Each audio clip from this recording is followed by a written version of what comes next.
and we had to bring a ladder in, put the ladder up as he was hiding up there. Sorry about that.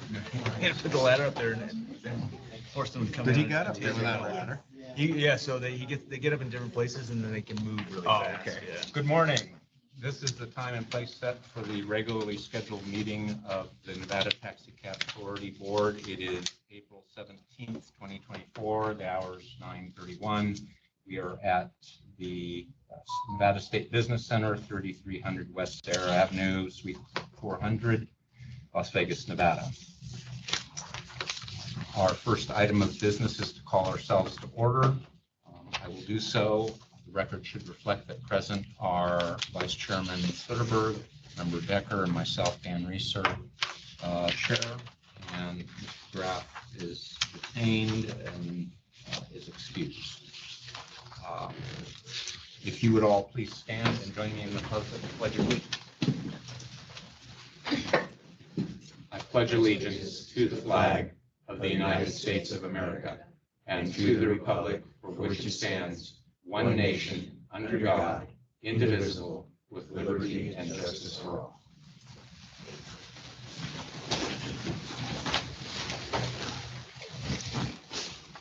Based on confirmations of posting and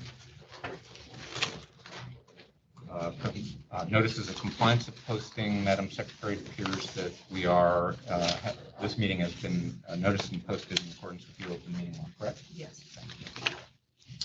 I'll take us to our second item of business. This item is public comment. This is on our agenda pursuant to Nevada Revised Statute 281 and is a time for members of the public who wish to address us to do so on matters within our jurisdiction. We may not take action on those items, but we welcome comments from the public. Is there anybody present in the room in Las Vegas who would like to address us? Good morning, Chair, members of the board. For the record, I'm Kimberly Maxon Rushton with the law firm Cooper Levinson. Last week at the Nevada Transportation Authority meeting, a handful of drivers and small business operators appeared before the NTA and specifically requested that the commissioners reconsider the low fines that they were assessing against illegal operators. There were probably no fewer than 60 impounds and what we refer to as 386 violations, individuals operating without a CPCN. And the fine amounts were in the range of $5,000, but all but 250 held in abeyance. The small operators talked about how that impacts them. The drivers talked about how that impacts them. And I assure you, when you talk to your carriers, they'll tell you it impacts them too. So I'm optimistic about the fact that the NTA has heard from the industry specifically, not just from the carriers, but from the smaller operators and the drivers, and that they'll really go out and force and start doing things. We've also been contacted by a major hotel who's complained about the fact that on a very busy Saturday night, their entertainment celebrities and executives were unable to get into the property because of the fact that there were so many gypsies sitting there. So for those reasons, I think that there's going to be a concentrated effort to work with properties on the Strip, perhaps even have some discussions with the resort corridor to see if there's some actions that can be taken there. But just wanted to update you and let you know what's happening with respect to that part of the industry. Great, thank you. Yes, sir. Is there anybody else present in? Yes.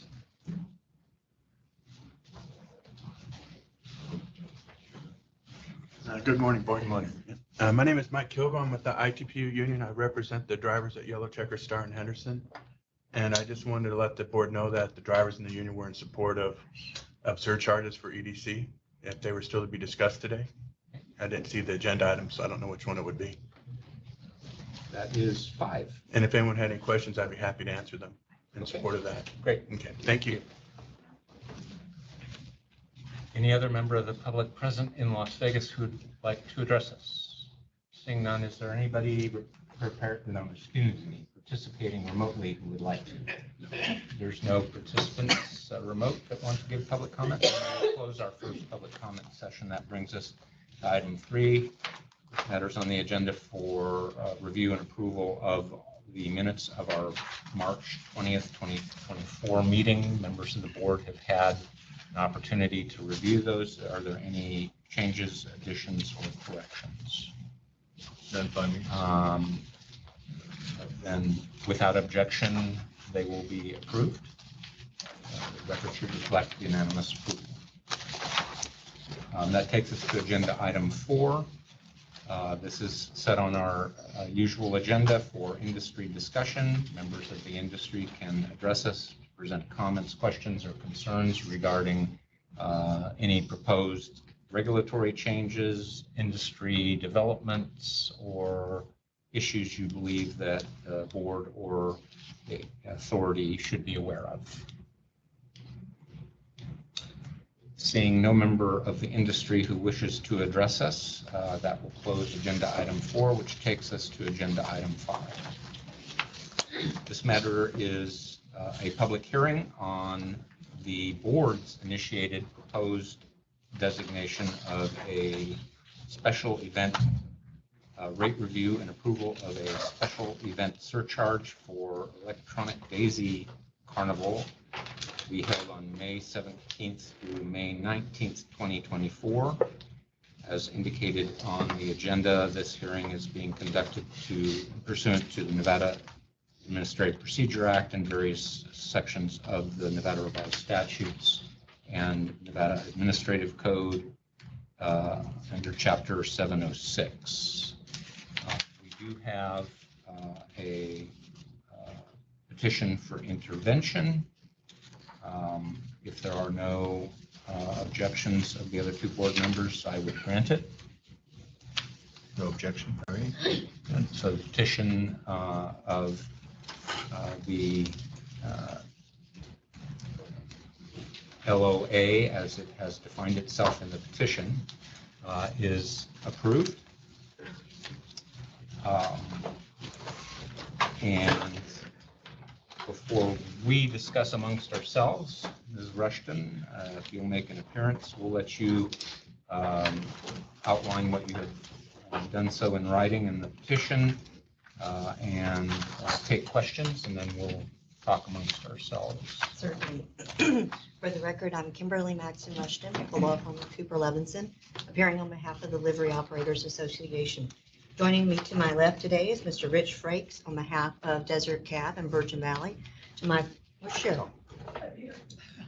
We have Ms. Cheryl Gibbons. She's limited in her speaking ability, so she's here to answer any questions that you But may we have. do want her sitting up here. Yes. No, I'm kidding. And to my right is Michael Balin on behalf of Yellow Checker Star and New Cab Company. Thank you, Chairman, for granting the petition for leave to intervene. As set forth in there, we requested the right to participate in this matter. We believe that we have a direct and substantial interest in the EDC surcharge fee.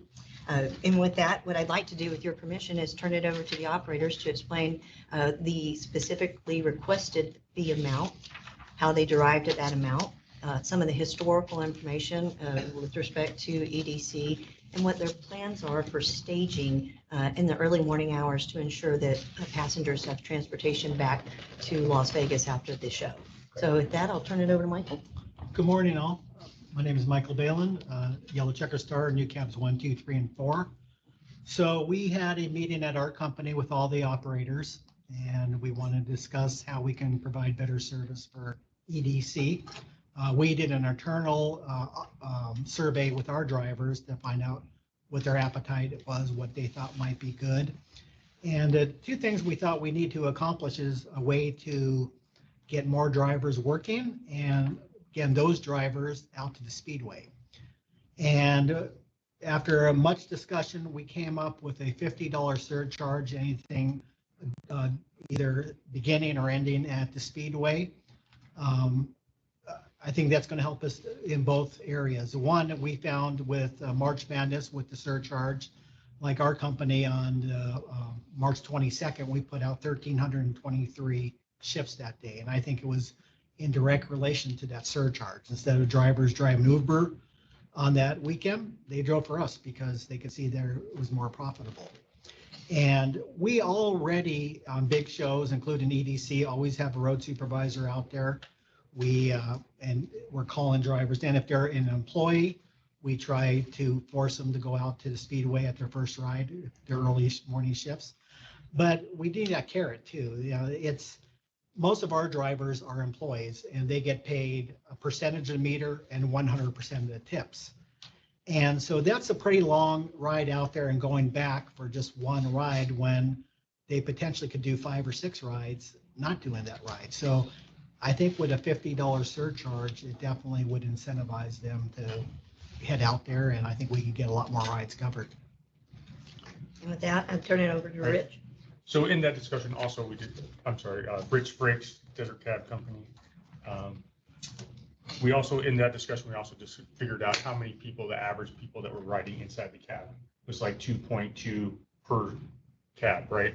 So obviously round that up to 3.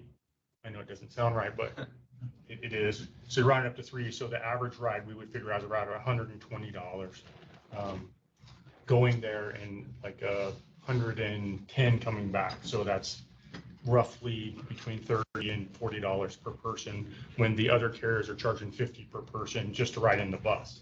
So you would figure that it's actually cheaper to take a cab than it would be to take a bus, a shuttle bus out there. Plus, it's a little more on demand than in the bus. You're not waiting for the bus. You can just get in and get right back to the city, or get out there, right? So we feel that right there also is a benefit for the riding public. Our drivers, I speak for Desert Cab. Desert Cab is trying to incentivize our drivers to work more.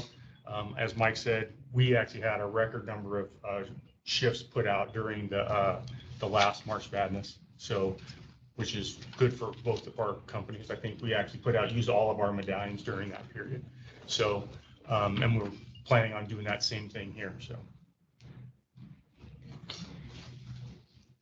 Anything else? No, sir, at this time, I'd be happy to answer any questions that you have. No, but I, if you don't mind. No. I want to, just for the record, I want to set the context, because I've worked EDC a couple times, a number of times in a law enforcement capacity. This is very different than any other Las Vegas event because of how remote it is. There's 120,000 people or more that travel from downtown, the Strip, wherever they're staying, out to the Speedway in the evening, and 12 hours later, 120,000 people or more travel back, and they do it three days in a row. It's a huge, huge transportation problem. I cannot stress that enough. There are no other options out there for transportation. You can't walk to the Strip, but you have thousands of people that think that they can because it's 6 a.m. and all they want to do is get back to their hotel, and they're drunk or inebriated, and they think, well, Las Vegas Boulevard, that's what my hotel's on. I'll just walk 6 miles down to the Strip. It's a huge public safety issue because they're all walking down Las Vegas Boulevard, which in that area does not have pedestrian traffic capabilities.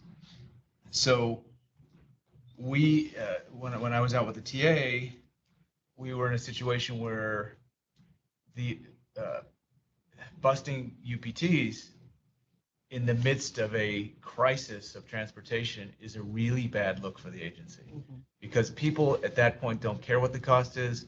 They just want to get where they want to go. So I'm really, and you know, Kimberly, you know, I've been saying for years that we need to figure this out. It's a huge public safety issue. So I'm really happy to see that there's a proposal. And if I could respond briefly, Kimberly Russian for the record, to Chief Decker's comments, it has been an ongoing problem, and the NTA has done a very good job of now doing an expedited inspection of buses and other vehicles in order to ensure that there are ample transportation options. But with the taxi cab, as Rich stated, I mean, they'll stage out there, they'll incentivize the drivers to stage out there so that when a passenger wants to leave at 5, because a handful of my shuttle clients have specific pickup and drop off times. So it's 350 round trip and everything, but you are going to leave downtown Las Vegas at 1 of 2 times, and you're going to leave the Speedway at 1 of 2 times, and that's it. So this, again, affords not only it incentivizes the driver, but it also affords the passengers that convenience of leaving when they want to leave. But I would be remiss if I didn't say that, you know, navigating this is not going to be easy. You see the heat maps and everything, and I understand that Acting Director Hart contacted Nellis and asked if there was any way that the taxi cabs could possibly go through Nellis, or if there was any way to assist the taxi cabs in having an easier way out there. And so on behalf of the LOA and the industry, I know we wanted to thank you for going that extra effort. I think things like that just demonstrate your leadership and how much we appreciate you trying to help us out during this period. So thank you. And again, happy to answer any questions that you may have. I have some questions. I've never been out there. I've been to the Speedway a couple of times, typically when there's not much going on. So I don't, I'm trying to understand what goes on. I know it's a hike out there. By the way, my son did walk it once. I turned my phone off 10 years ago and he couldn't get in for some reason. So his friends were in, he just walked back. Said he got chased by a dog near a junkyard and all that. I was like, yeah, I'd have gone and picked him up. I just didn't get the call. So anyway, so what I've heard in other discussions in this room is it is typical, and one of the reasons there's not much of an incentive for a driver to do it is you're deadheading one of the, typically out there. You have to get out there with no ride to then deal with all the other cars to get a ride to come back. So I take it there's not central locations for people to pick up a cab to go out there. I can answer it. Rich Frakes, Desert Cab. Any hotel has people that are going out there, and you can tell by the way they're dressed, right? And then and they'll get in the car and get out there. It's really getting out there and where the drop-offs are. Like so they have this year. I actually have a printout from the website where they're only going to let us pick up or drop off at one place, the TNCs and the cabs, so they get all mixed together. So. I see that posed as a problem because there's no staging area really. It's just like a free for all of where you're going to be. So I know the first year they had it, Uber, whatever, lost, there's no cell signal out there. So you can't get your driver. So there was another issue with trying to find your driver. So that would pose to people just jumping in the car and then just doing whatever, right? So again, that's why I believe that the taxis should have, they should actually have a cab stand out there. I mean, the first year that we did it was very successful. But we had a cab stand and we actually went through the Nellis Air Force Base. So this year, and they actually have stated that the Metro and Highway Patrol are going to be monitoring and not letting people walk up Las Vegas Boulevard. It's because of that public safety issue. So hopefully we can get in and out of there with the taxis and then fight through the traffic to get them back. As you can see, I think the average ride's like 36 minutes, right? It's we put that in the stats. So that's probably another reason why the drivers don't want to get out there and back because of the time frame. But I think the $50 will help them incentivize them to do it. Right. The average ride with a customer is 36 minutes. Yes. The average wait time in traffic to get out there and then wait through the transportation hub is probably 2 hours. And that's part of the problem. There is a transportation hub, but it's shared by TNCs, taxis, and UPTs. And the UPTs and the TNCs don't care. They separate. There's one way in, one way out. They separate them. Cabs do what they're supposed to do, and there's a taxi stand. UPTs do whatever they want. TNCs pretty much do whatever they want. They pick up, they stop right in the middle and block the flow, pick someone up as they're right. Yeah, so it's very tough. And then you got TA officers out there trying to enforce the flow on UPTs and TNCs, which. Yeah. But they have no jurisdiction over there, so they're just yelling at the cab drivers because cab drivers are all frustrated at the same time, right? So. Okay, to my question. Yeah. If I'm a cab driver and my employer wants me to go out there to pick people up, there's no place I can go to try to get a ride out there except the traditional 7-day-a-week places that cabs would normally pick up. So if I'm in the cab line at the Mirage, I could wind up picking up somebody who wants to go to Mandalay Bay, or I could pick up somebody who wants to go to the Speedway. I don't know. So good chance is I have no way to pick up a ride to go. I know I got to go out there. I have no way to put customers in my car for my trip out there because it's random. There's no central spot for cabs to EDC is what I'm asking. Can I ask? You pick up you pick up at Mandalay Bay or wherever. You have passengers going out there. I Right. think what you're saying is once I drop them off, I'm empty on the way back to town. Actually, I was looking at it the other way. We're incentivizing people to go out there and back. We want people there because people are Right. coming out, they gotta go. But to get up there, they're probably gonna be empty. They're going to deadhead out there because. Now, we know a lot of people want to go out there, but there's no place for the cab driver to go guarantee get a ride out there. Yeah. It's, like I said, if I'm in the cab line, I don't know where those customers are going until they walk into the cab, outside of maybe how they look. But I can't say, not you, I'm going to take that guy back there with the scraggly hair. I'd like to do that. Right. Okay, I just But- needed to understand how it works. To answer your question there too, is the show's going to be over, so no one's going to be going out there. 'Cause it's Mhm. over. So you're going to have. So it's also time specific. At Correct. 4 in the afternoon, 5 in the afternoon, people will be going out there. Of course, you can't have the cab sitting there all night. I don't think it starts until like 9:30, Right. 10 o'clock. People start going out around 5 or 6 though. You're right. In the evening, it's all one way. It's all going out. In the Okay. morning, it's all one way, all coming back. Got it. Got At it. least the going out, it's staggered because, you know, they're trying to, and again, I'm not a, Yeah, I've some never been people out leave there early, either, some but people leave late. I they get it. want to see like who this certain DJ is or whatever. I I'm get not it. sure, but coming back, they're all leaving at once, right? Yeah. If it's over. So what you're telling me is the drivers in town, they don't know if they're going to be getting a ride out there until that customer walks in the cab. But to get them to pick people up, we are trying to incent them to go out there empty with the hope of making that surcharge, because we need them there at certain times of the night, and 9.5 out of 10 times it'll be a deadhead ride. Okay, so I just needed to understand it. And a lengthy wait, it sounds like, to actually get into stage to be able to pick up those passengers on the way back. Right. Yeah, So- it's not easy for them to get out in the morning. Right. Now, once in a blue moon, I would assume the driver gets lucky. Yeah. Like, I got to go out there anyway, and now I got to ride. Hey, Right. lucky me.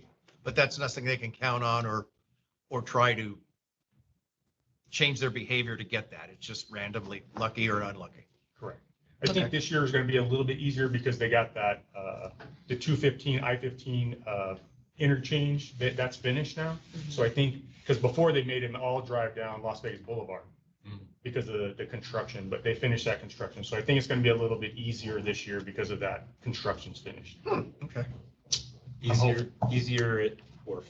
Easier as in faster or easier as in just not going through a construction site? Congestion. Okay. Other questions? That's all the questions I had. Thank you. The statistical information that you supplied, Ms. Rushton, is this, that appears to be confidential. Yes, and we will weigh the confidentiality of it and allow it with the chair's permission, since it was submitted with the I just need to PLTI. know whether we're Yes, going to sir. protect it or not protect it. You're saying waiver is okay. Sure, that's acceptable. So this will be deemed public. Thank you. I have a few questions. So on the first page, which is called page 2, is this data EDC data, or is this data from, that you've been collecting for all of the surcharges? This is just EDC. This is EDC just data. EDC data, okay. So if I were to, page 4, you have a grid. This is a bar chart that takes the data from that grid, right? Okay.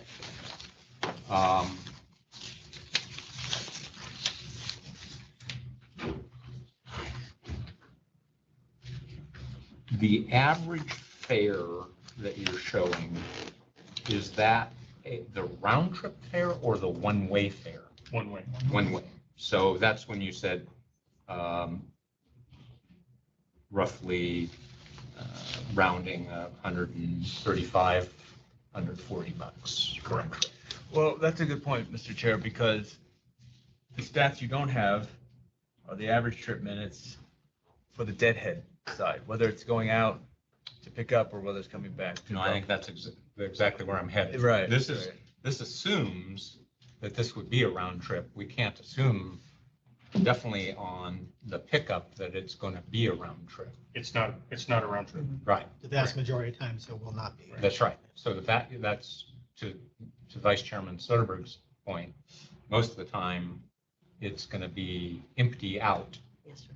That's why it's hard to get drivers to do it. Right. And so I'm just trying to understand what they're giving up based on the 23 data is the 7346.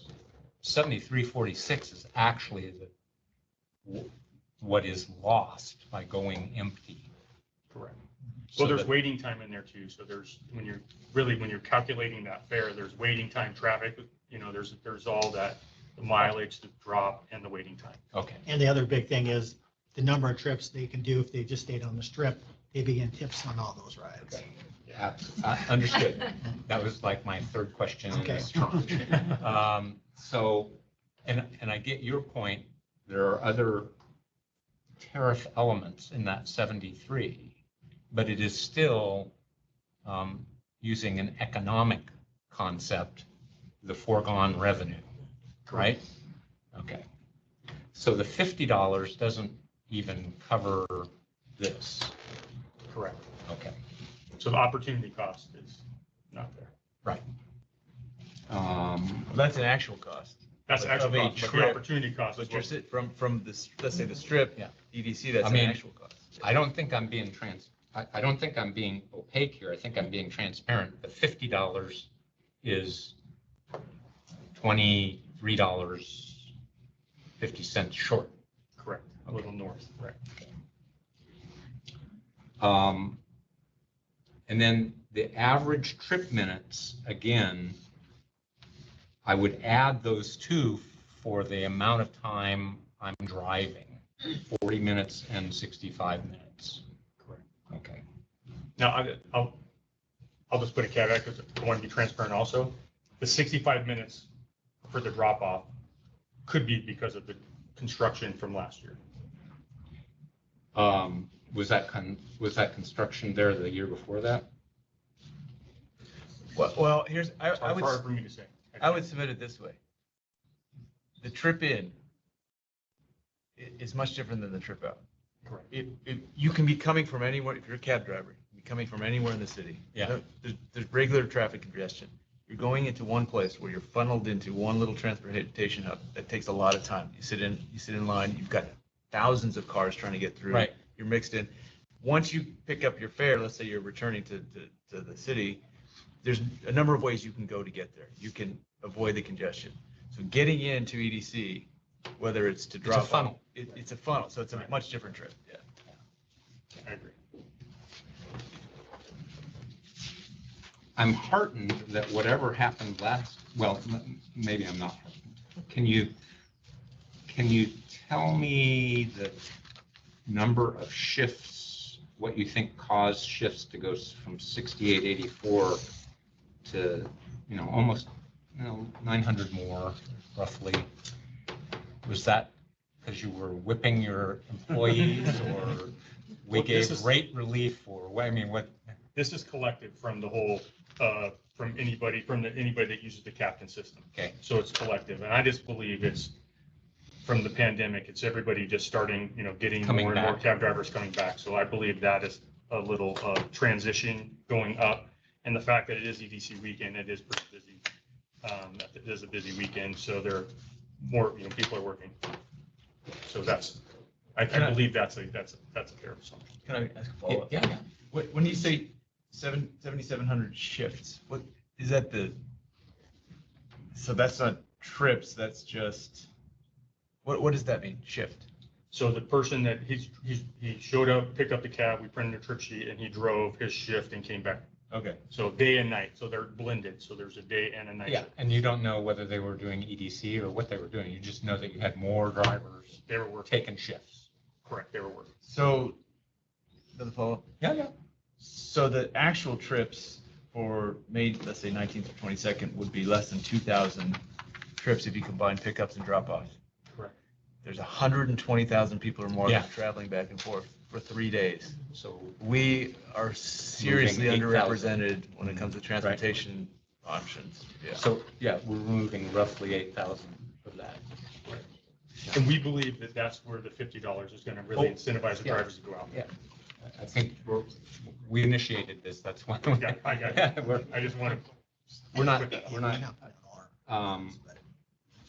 I am intrigued by the pickup and the drop-off maps, but I do not have any idea what they're telling me.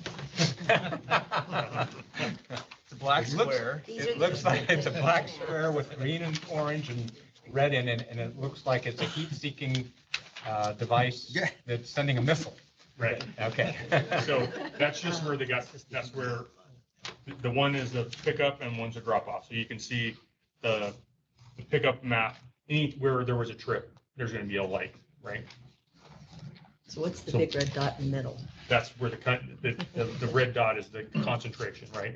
It gets concentrated and then it gets spread out. So what you're saying is people are being dropped off some distance and walking in. Right. Probably Because- because then they can not put up with the mess, the funnel. Right. Because they're sober if they're getting there. Exactly where I'm going, exactly where I'm going. And I'm just looking at 23 because that's the most recent data. It appears that when they're leaving, they're all hanging together because there's safety in numbers in the dark, Right, right? exactly. Okay.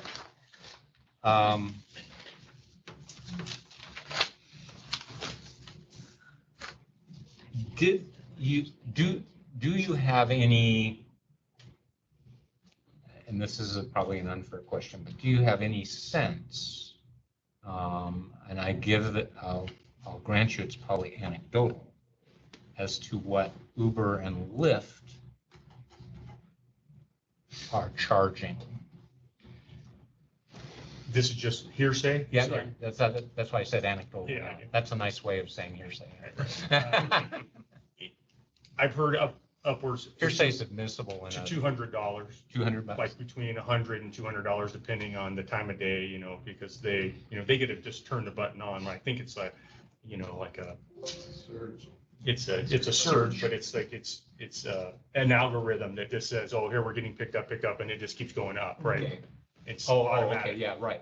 Then their fare increases as demand, it's a demand Correct. responsive model. Goes by how Okay. many drivers come in. Right. A follow-up. Yeah, yeah. It's relevant to that. Mr. Acting Administrator, do you know what the average UPT charges from the people that you've interacted with out there? Or that your people have? I don't. I'm sorry. I don't know. Do you know? I don't remember. Okay. I would guess it was upwards of $100 though. That's. Oh, I would- That's what I was. I gonna would say. easily expect Yeah. that to be Yeah. the case. Okay.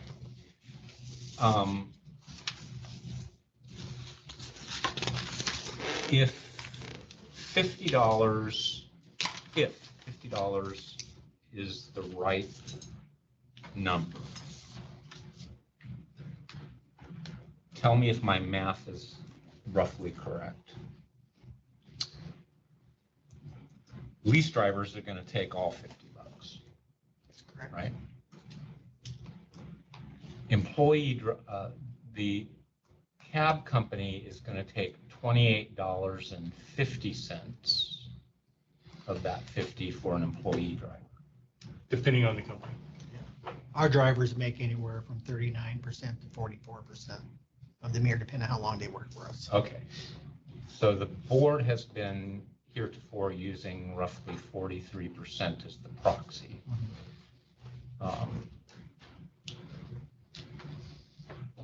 Is it a fair conclusion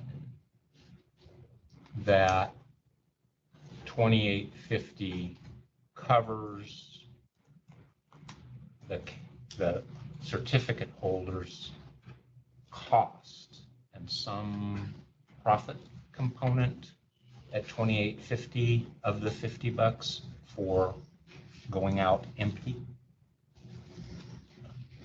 I mean, if you look at it, I mean, maintenance is around 26 cents a mile, right?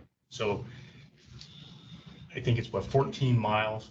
So you're probably talking, it's going to cost the company like $5 to get out there. So just in maintenance costs.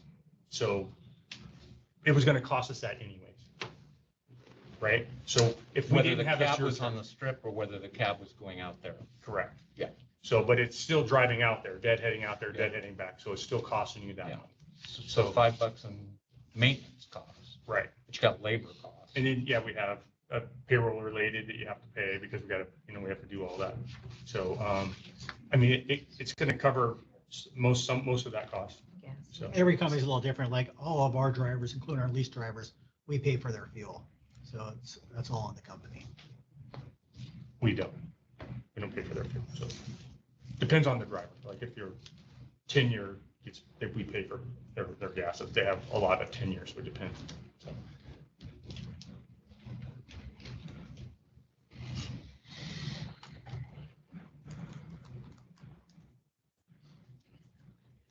How are you mechanically proposing?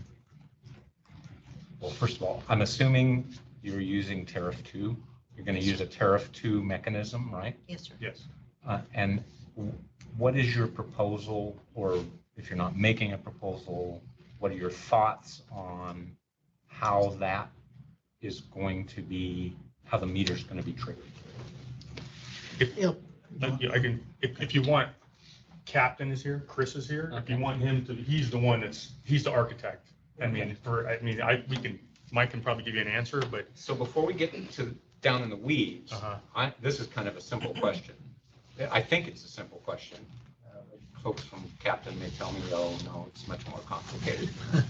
I hope. My thought is that tariff 2 flips when you get to at the bottom of the funnel.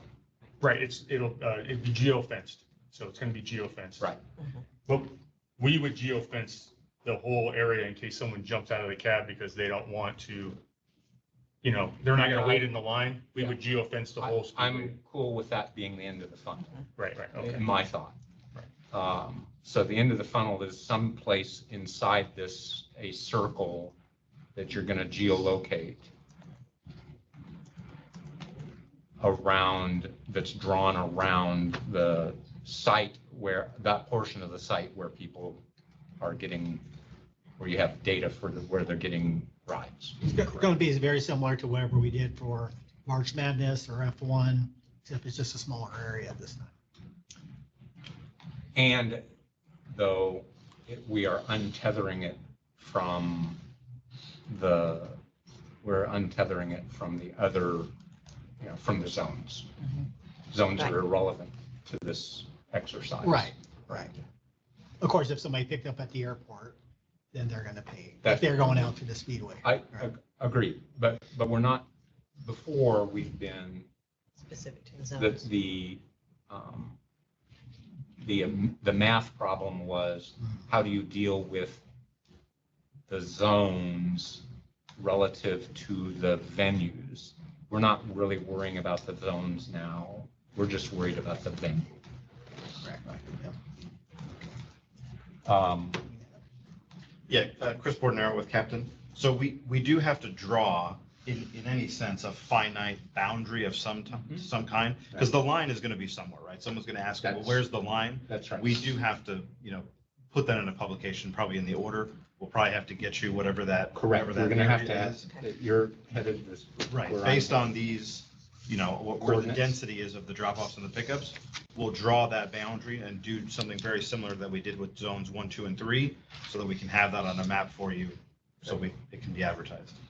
Well, let me just suggest that you think about not drawing the zone based on pickup and drop-offs, because you have plenty of people, if they figure out that they can get within a couple miles, get out of the cab and avoid a surcharge, they don't need to get that close. They don't mind walking up Las Vegas Boulevard or the freeway or whatever it takes.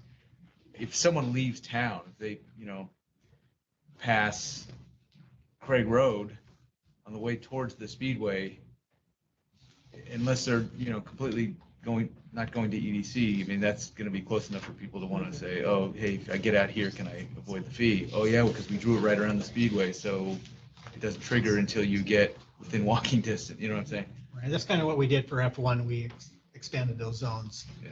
So for that very reason, because of traffic or. Well, and again, I would, for the record, Kimberly Russian, note the fact that when the passenger gets in the vehicle, that's when the $50 is going to trigger because they're setting the meter. They're going to say Las Vegas Speedway or EDC. So. No, that's not. No, that was why I was asking this. That's not. It'll adjust Yeah. itself. We don't know. But they'll tell you the result. So what happens But the meter- is once they get into the I got you. geofence, You can't manipulate. then the tariff fee kicks in. So- It doesn't get charged when the person gets in the cab, it gets charged when the Oh, person okay. gets So dropped. Ms. Rushton Meters. is raising you are raising the issue I'm trying to drill down on. Which I was corrected, so I apologize. for Oh, okay, correcting. so maybe you can then, Yeah, it's you all, can, it's, let me put my question out and then you can tell me why I'm thinking kind of like Member Decker is, that I'm not sure this is the right approach. I'm thinking you get in the cab at Bellagio and you say, I want to go to the Speedway. Tariff 2. no, it's going to be very similar to what happens at the airport. Like, if somebody picks up at the airport and are going to 1, 2, or 3, the driver can't manipulate that. If they, I don't know about the other meters, but any Okay, I captain's get it. meters, they can't manipulate that. So a driver, if he's dropping off in zone 2, it's zone 2. There's nothing the driver can do about it. So Chris geofences that. So wherever the drop off or pickup, if it's in one of those locations, the $50 will automatically be added at the end of that ride. Once it crosses into that geolocation. Correct. So. And Or when the meter is turned off at that location. Well, Gotcha. will the Right, that's for the passengers' protection, Will the absolutely. drivers know where that is? Yes, yeah, they'll know. We'll publish it. What I don't want to, We'll publish it. what I don't want to do is get in a situation where we're incentivizing customers to get out on the Yeah, freeway or get out on Las Vegas Boulevard prior to arriving.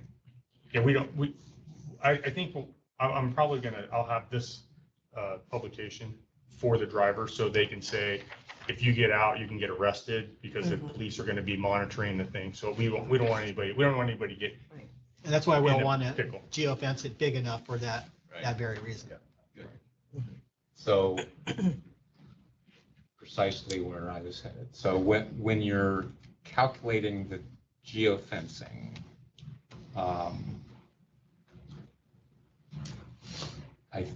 I would recommend that it be, Craig Road.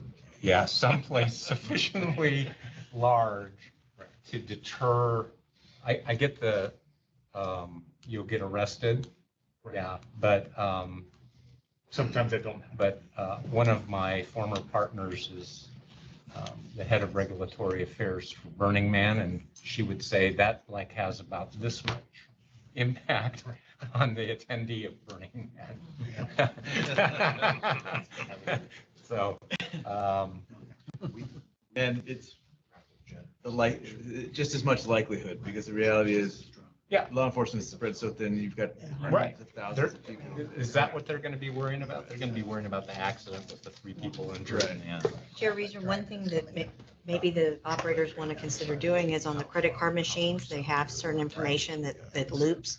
They could loop that passengers are not allowed to unload except for at a staging area. So at least it lets the passengers know they can't Oh, just jump out. I like that. So that's something to consider. We could do that, right, Chris? Yeah.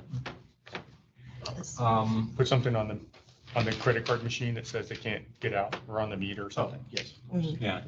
any kind of advertising. Yeah. So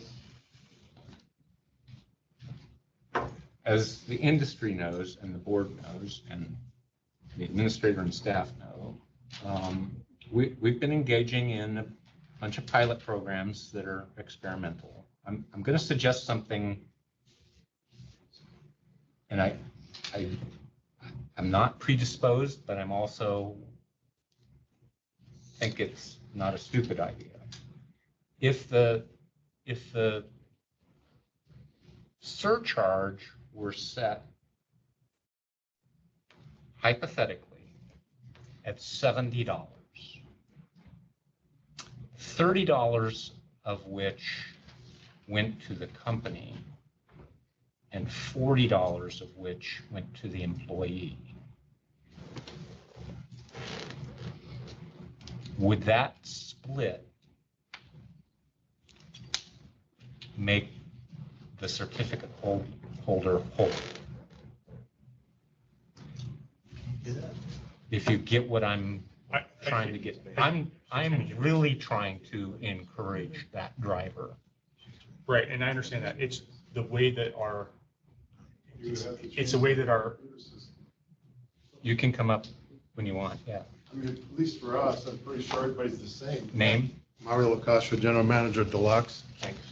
Everything's electronic when it comes to splitting. Mm-hmm.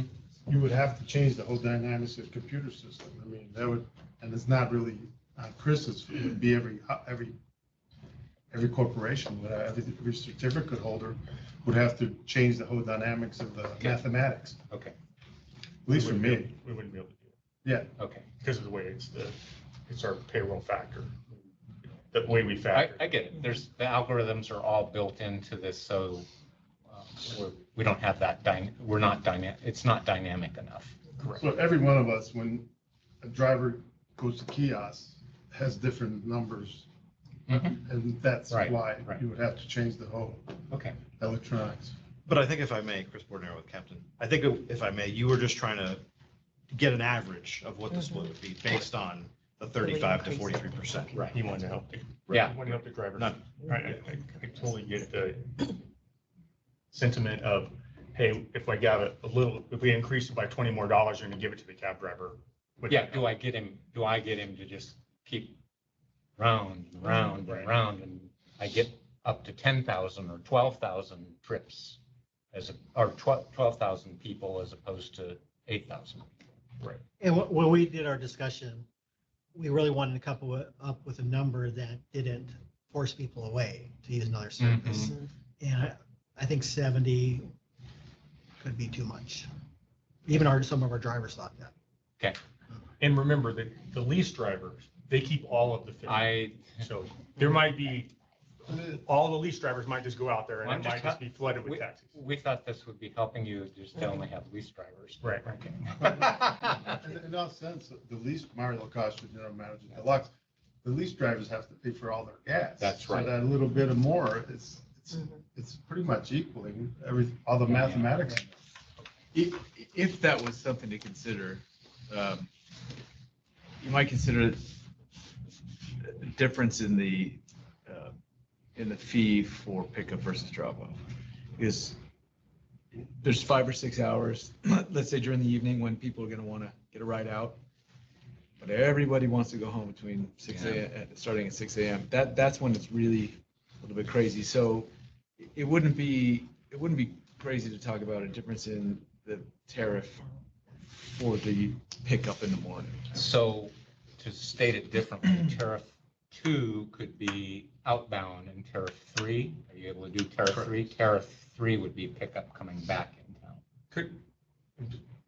I'm just gonna ask Chris a question. Yeah. Couldn't it just be tariff 2 where if the pickup starts, if it originates here, you could just make it tariff 2 where it originates at $70 and then if it gets dropped off, it's, Well, a different tariff for that different amount. so you'd have to make a different So tariff? 2 Yeah, and I think 3. you'll- Yeah, we would use 2 and 3. That's my understanding of the The driver. technology. No, the driver wouldn't do anything. Yeah. That's just how the The system would automatically would be do it. programmed. Yeah, the system would automatically say, oh, I'm inside the geofence and I'm going out of it, so therefore it's $70. Or I'm outside the geofence going in, it's $50. Which, That- hypothetically. That also resolves the question that we won't scare them away because they have no way to get back. I mean, The surgery. it would. Well, I'm not being quite so cynical, but okay. It would help the driver fix that problem. Correct. And the customer would also fix. So the Mario, problem. there you and I are on the same page. The driver goes, oh, Yes.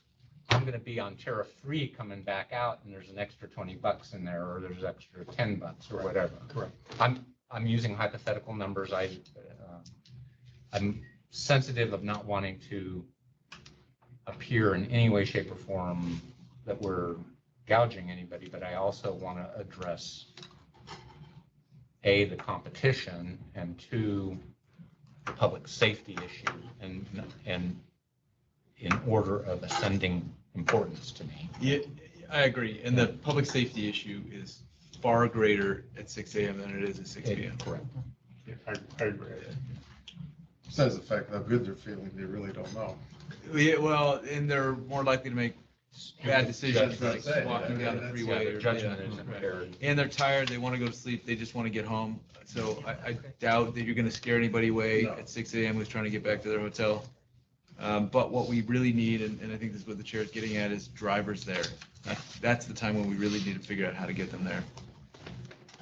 And further to that, Member Decker, I don't want this year to go by without us having, even if experimentally, stepped up to plate to try to say that at least the authority is trying to find a way to do this within the statutory scheme we've been dealt.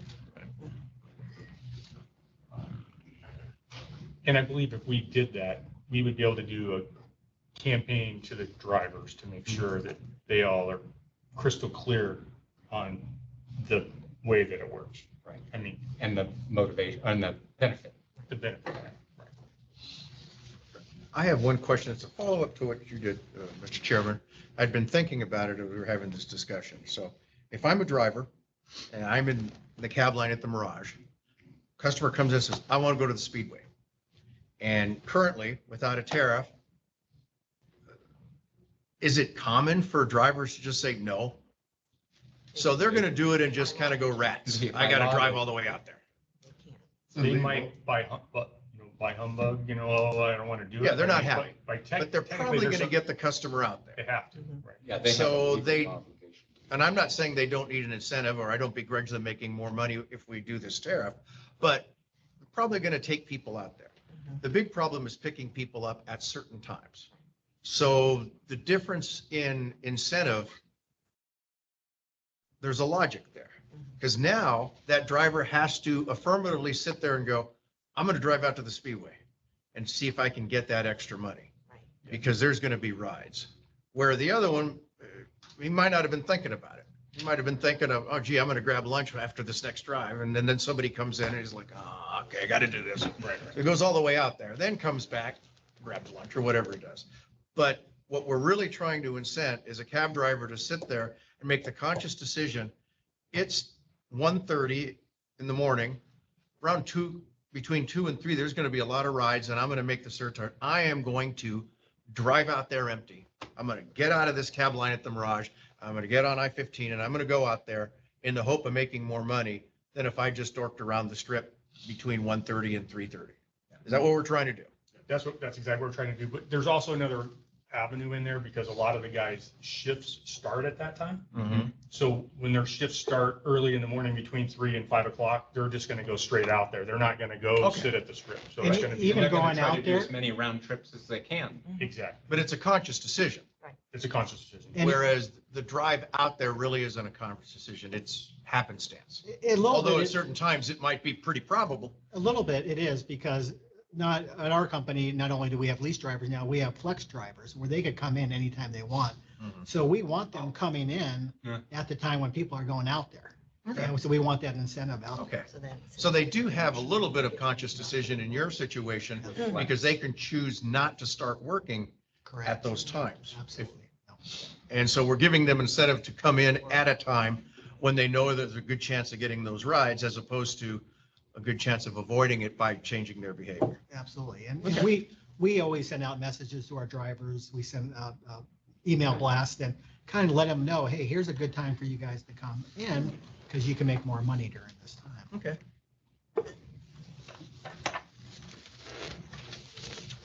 Thank you. Additional questions? Does the administrator have any questions? No questions. I have some comments, so when you are ready. Do we have any additional questions of the applicants at this, or the petitioner? Fire away, administrator. Thank you, Chairman. This is very informative and very educational for me as well. I have been in conversations with Insomniac, who puts on EDC. I've known him for years from my past job at the NTA. And going to the Taxicab Authority, it was a shift in thought for EDC. Obviously, we have seen the surcharge for March Madness and F1 and Super Bowl. And in the back of my mind, I've been trying to think of how do we come up with what a special event is where a surcharge would automatically kick in. I know the board has discussed that briefly, I think even in the last meeting. But EDC is such a different animal that it just wouldn't fit in that box. So as we start to get prepared for this year's EDC and my conversations with Insomniac, their concerns are the same as your guys' concerns with getting drivers out there, mainly from 4 a.m. to 8 a.m. every day, but especially on Mondays. They've had something that I hadn't even thought of. They said, you know, most of the party goers take out their phones and film their concerts, and by the end of the night, their phones are dead, and so they can't even try to get a hold of an Uber or Lyft. Mm. And so, Shucks. yeah, right. And so they go over to the taxi stand, and there's no taxis, or there's not enough taxis, which is everything that we've been discussing. In my conversations with them, I asked them if they were aware of what the TNC's charged, and they said between $100 and $150. They've tried to get that narrowed down some, but they haven't been able to do that. So when my staff and I were thinking about this, I figured an average ride from the Strip out to the to EDC is about $70. I split that right down the middle, and I came up with a surcharge of $55. So that takes the ride to $125. Put you right between the $100 and $150. Like Member Decker said, my concerns are safety, and I guess I had a little bit different thought on where that surcharge would happen at, and I thought the pickup and drop-off area would be the best place to have that either originate or end is in that pickup and drop-off area, because I don't want people getting out on I-15. I don't want people getting out on the boulevard to try to walk that extra mile or two miles to get into the event or egressing the event.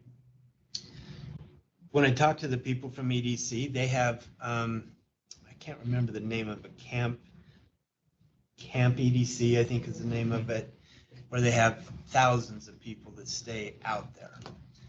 What I don't want to see happen is the surcharge kick in if somebody at Camp EDC wants to go to Smith's to get a loaf of bread, and they have to pay the surcharge to go over that area. So I think you have to be very careful with how you put that geofencing in.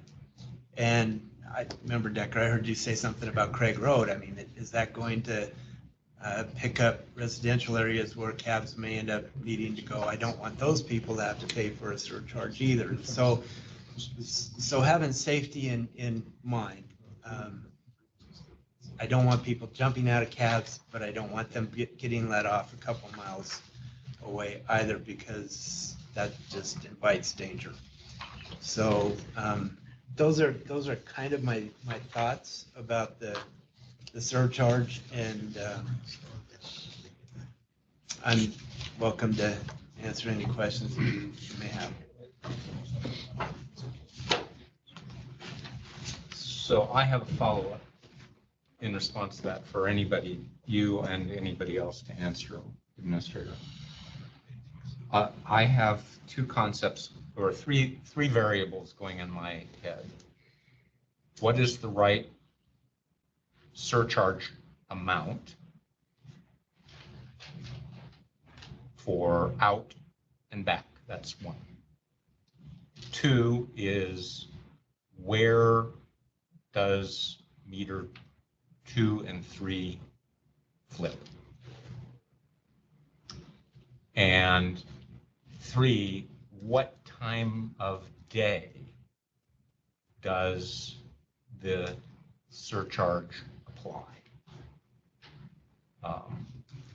The reason I have that third one is for Camp EDC folks, we will need to tell the organizer, you need to tell them not to go to Smith's for a loaf of bread between this time and this time, or they're going to pay a premium for that ride, because there's not any other effective way.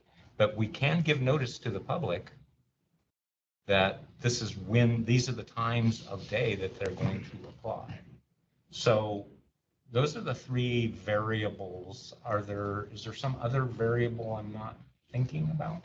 No, but Chris said there might be a way that he can program the meters, that if it's below a certain mileage, that the surcharge would not kick in. So it would, But isn't it easier, Chris, to have the time set? It is, Yeah. and it's more simple to the rider to understand. If we start making it overly complicated, Yeah. Well, let me That could lead to add something to this. but technologically, we. If you're staying at, I don't know, what's the closest casino to the, you stay, or the- no, Who? what's the closest casino to the stadium on the strip? To the stadium? Yeah. Probably. This- No. The casino would be the Mandalay Bay. Okay. Yeah, right. So if you're staying at Mandalay Bay and it happens to be Super Bowl weekend and you need to go to the grocery store, too bad, you're gonna pay, because there's no difference between the drivers trying to get in there. True. Yeah, so, if you need a cab and it's gotta be right at peak EDC, during EDC, and you live somewhere off Craig Road, well, bad call. But the reality is, there's no difference for the driver Absolutely. who's trying to get up there. And the issue is not how much do we charge based on the service that's rendered. The issue is how do we incentivize drivers to be up there? So you're not getting a cab anyway if there's no surcharge. If you're just going to the store from your residence off the road, you're not getting a cab during EDC weekend, but you might with a surcharge. So then you get to decide, do I want to pay that EDC surcharge in order to get this cab during peak hours? And if you don't, great, make another arrangement. But you're not getting a cab anyway. So I don't think we're impacting the public generally in that area any more than they normally would be, because they're not getting a cab without the surcharge, whether they're going to EDC or not. That's a good point, you brought up, because the waiting time and the rotation of the Smiths coming back, Right. you're looking at an hour. Right. I'm not in disagreement with you. I'm talking about I understand when you're trying to. notice. Right. Yeah. I get Right? you. All I care about is notice. Yep. So that it's not a surprise to a member of the public. I got you. Right. That, And the time helps too, because if you want to go to Smith's and you're staying at Camp EDC and it's 10 a.m., off you go. There's not going to be a big problem. But if you could even find if you, it. yeah, right. I guess I'd have to, I agree with Commissioner Decker, Member Decker.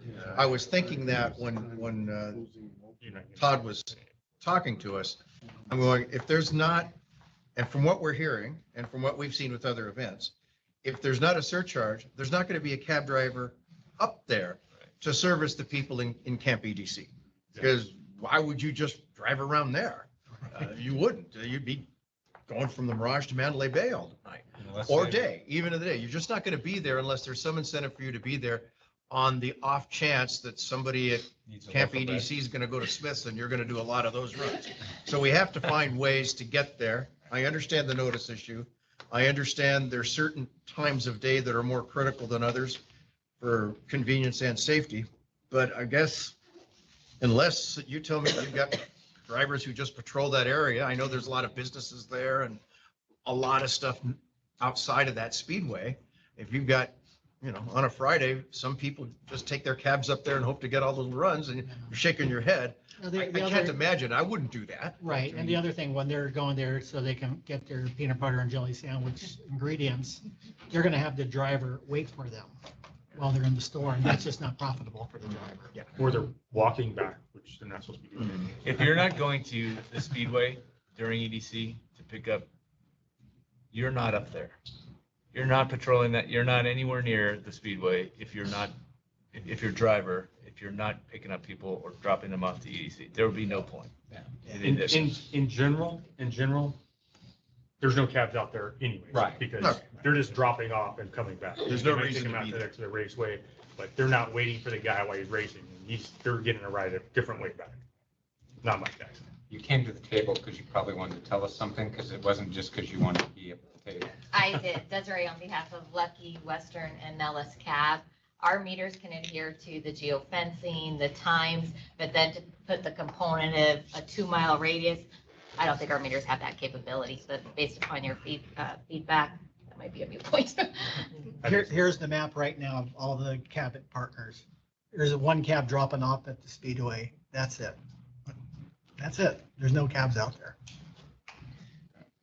Someone's not getting lunch. So your point, you can do the geofencing? Right, but like I said, to adhere and accommodate somebody that's going a No, 2-mile ride. I get what you're saying. Yeah, That additional, factor in the equation is too much for this. For ours, yes. Well, actually, I think it's, just from my perspective, for the other board members, I much prefer just the time period, even if it's a big time period, just so that it's a notice issue.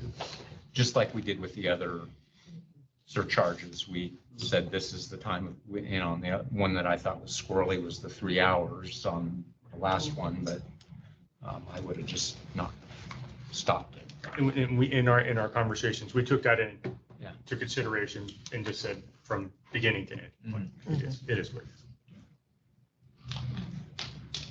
Mr. Chairman, I don't know if this is the time. I don't know if the industry's prepared, but while we're sitting here talking about surcharges, I am curious how the Final Four went.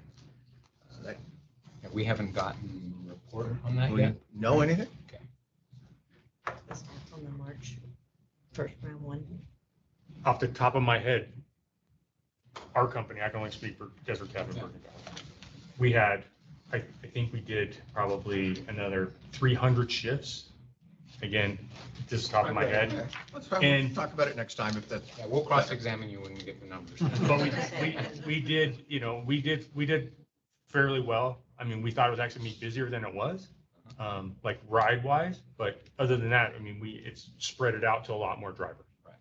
And that's what we really wanted, right? We wanted to make sure that we had coverage, and I think we accomplished what we needed to accomplish. Yeah, I think that we definitely provide a lot better coverage than we had in the past. I didn't have complaints that people couldn't get a cab or anything like that. You did not have those. No.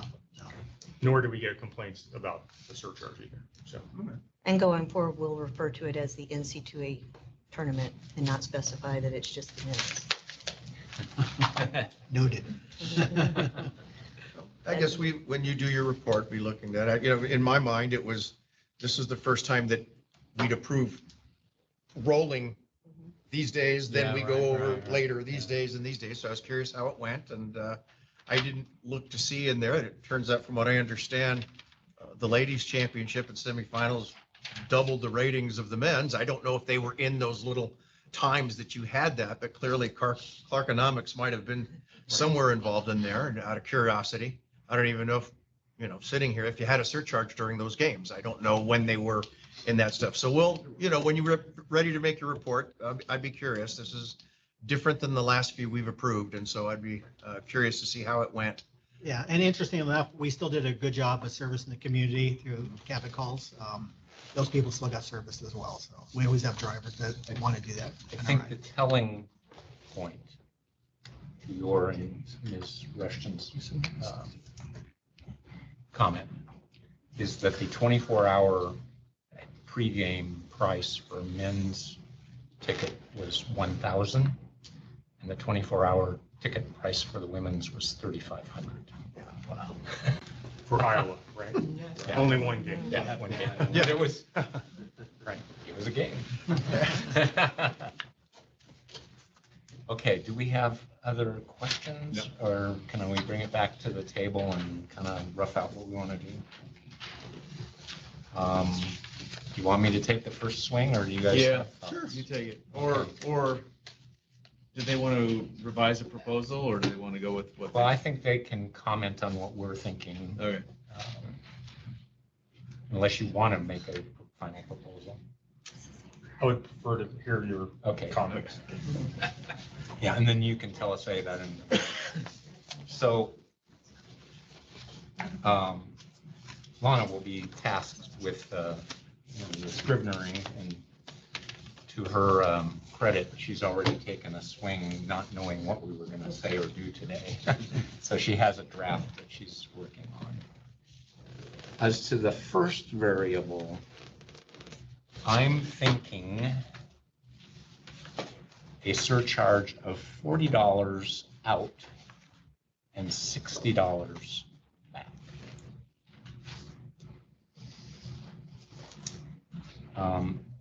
As to the second variable, when you pick up at a hotel and you are taking them out, tariff 2 would trigger as soon as you went into the geolocated. So you'd get your $40 when you cross the geolocation barrier for the drop-off. And if it is sufficiently, or not to the geolocation dimensions yet, but if it's sufficiently large, that should not result in, oh, I'm going to save $2 to get out now. Because it will have already triggered if you say, I'm getting out now. And I might suggest that we leave the geolocation to industry. Oh, yeah, I think with some guidance. For the tariff, what I'm calling tariff 3, the $60 coming back, that is, people get in the, it'll trigger as soon as you go back out of that geolocation, because you've been inside that geolocation area, or or it could trigger by the driver just hitting the button. I think it should trigger by pickup location, which Yeah. is going to be. It automatically happens. It will just automatically happen, okay. Because they're inside the geolocated, that's my point. Okay. Time.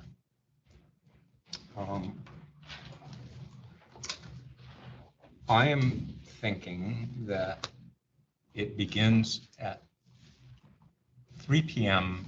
each day and ends at 10 a.m. the next morning.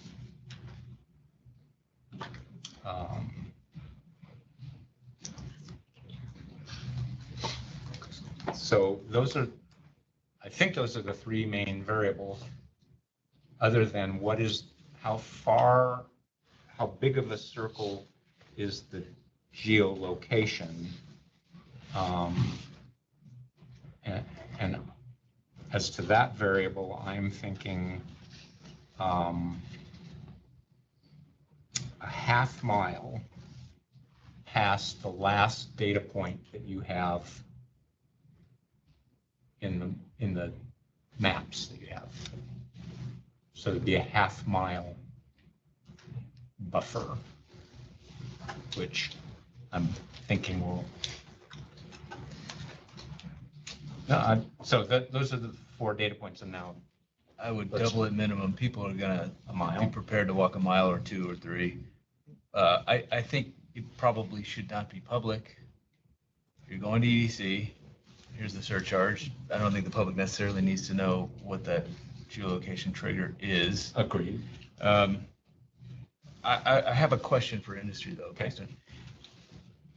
If there's a break between 10 a.m. and 3 p.m. in the tariff, does that mean there are no cabs at the Speedway? During There's those no hours? cabs out there? Yeah, People with during- the shifts would still be out there. Who? Sorry? People that have normal shifts would still be out there that were supposed to work from like 4 a.m. to 4 p.m. They're still gonna be out at the Speedway? No. Well, It's gonna be similar to what it normally would be. We have some drivers that just do the residential areas. Right. And not a lot, but we have. And during EDC, they're able to maneuver that area and. conduct Well, I all was the just business thinking out there? that because even the person that maybe is not going to the Speedway, they're still gonna want to get a cab going out there, and the driver's got the same challenge. to get Yeah, out. well, that's my point. So if I'm an airman and I'm on Nellis Air Force Base and I call a cab to take me to the airport, am I gonna get a cab between 3 p.m. or between 10 a.m. and 3 Yes, p.m.? Yes. Oh, yeah. because they're gonna call Cabot and Cabot's gonna send them a cab. Okay, They're and they not can gonna still just- get up there even though all the EDC stuff is going on? If they're, no, it's Air Force Base, of course, because they can just go a different way. Still have the same people on the shift that was supposed to be on the shift. I understand that, but aren't those people avoiding the speedway if they're not gonna work it? No. They're not during that time. Yeah, there's not gonna be that crowd there, but the only thing that concerns me is people catch on 3 PM. Now, well, I could take it at 1 PM and go sit at the speedway. And I just saved the surcharge. Yeah. Well, that's not a horrible thing though, because again, you're moving 120,000 The people that driver's all not want to gonna be go. incentivized to do it though. Well, if you're saying the normal drivers that are up there, Well, you're thinking about the local people going back and forth. Now we're talking about the speedway surcharge. That changes the whole mathematics again. yeah. That's why if you put it 3 PM, the 10 AM is correct, because it's 5:30 to 7 is when they all go. You'll still have an overage, but 3 PM, people can get ahead of themselves because they don't care about waiting. Let me understand. Number one, there's no taxis out there, because it's Speedway. Right. There's no taxis gonna Yeah. stage out there. They're not staging it. If there is, they're not working for me. Okay. If you're, number two, if someone just gets in a cab and says, take me to the Speedway, they're gonna take them out there anyways. It doesn't matter. It's a good ride, actually. It's actually a very good ride. And during that time of day. It's a traffic- profitable ride, right? Yeah. Yes, Correct. There's no trouble. And it's not gonna, they're gonna get dropped off because they can get dropped off anywhere during that time because EDC is not going, right? It's not like regulated at that time. Mhm. So I believe there was a section like that and someone says, take me out there, they're just gonna take them out there. Mhm. That's not gonna be an issue. And getting back's not gonna be a problem because there's not gonna be that much traffic. The Right. traffic's gonna be between the other times. And then, so I believe that is not an issue. Okay. Because there's really no cabs there. If someone's staying at Aliante and wants to take a cab over there, they could probably do that, but that's far and few between. I remember on that weekend, during those times, most of those people are gonna be sleeping at that time that are in town. Right. There's not a And lot their of little people hut. yeah. They're out there in the heat. I ain't doing that. Okay, Does that make you feel comfortable? Other thoughts about the other road?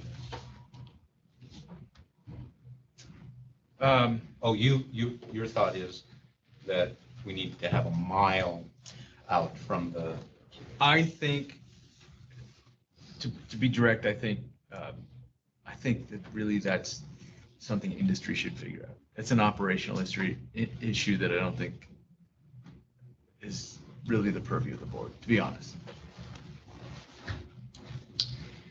well, here's the only comeback I have to that.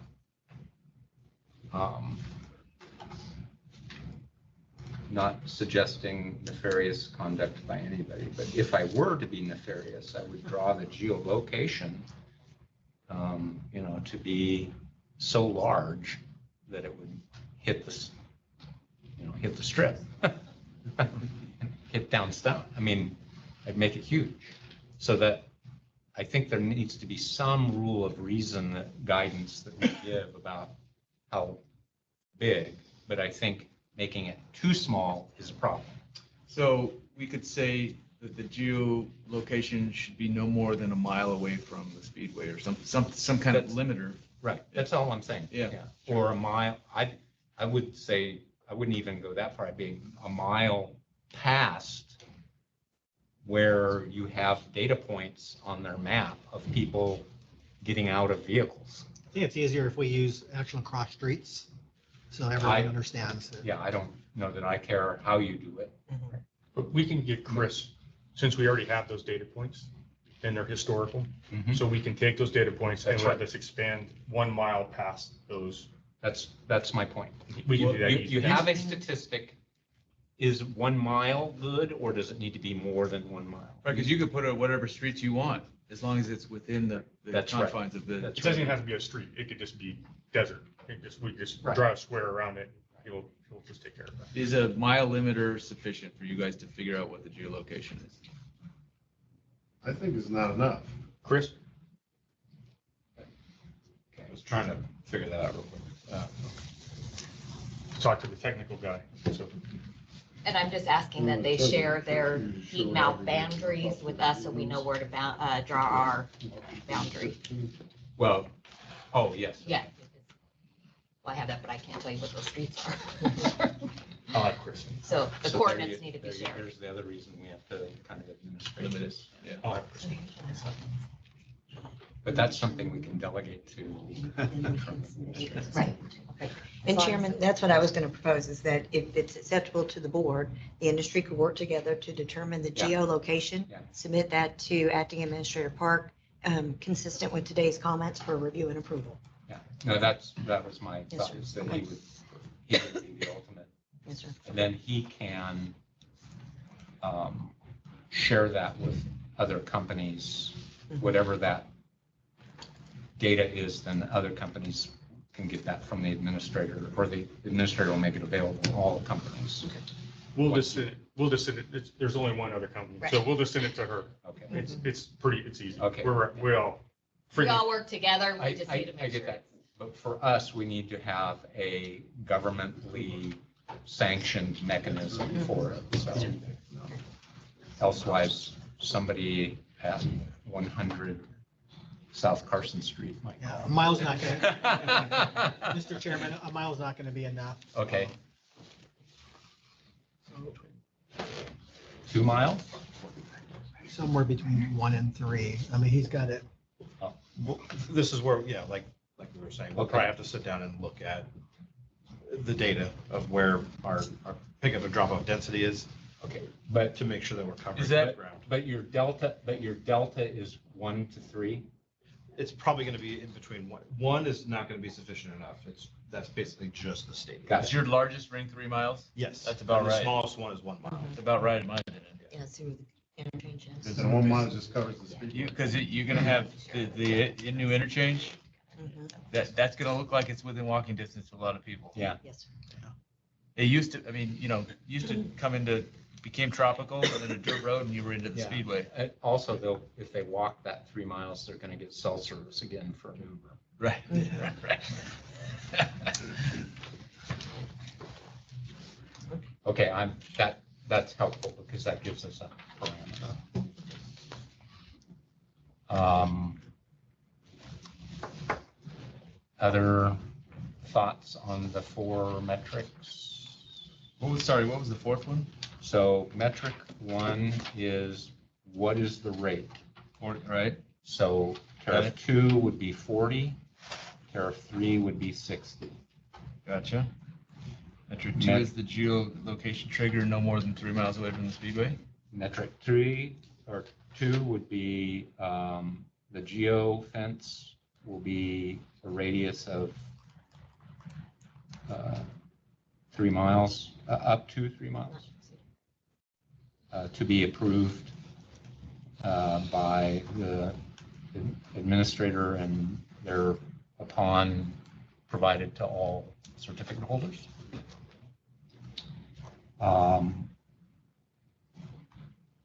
The trigger for the surcharge is going to be the geolocation. So the third was what is the trigger? And the fourth is time. And I think we got to 3 p.m. to 10 a.m.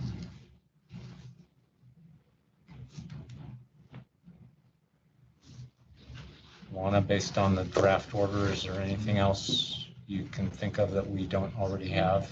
No, that's it. I don't. Yeah. Mr. Chairman, I'm inclined to support this. Okay. My thought when I was hearing the discussion is there's important times for pickups, but there's critical time for pickups, and that's when that thing's letting out. And so my initial thought in listening to discussion is maybe that surcharge should be different.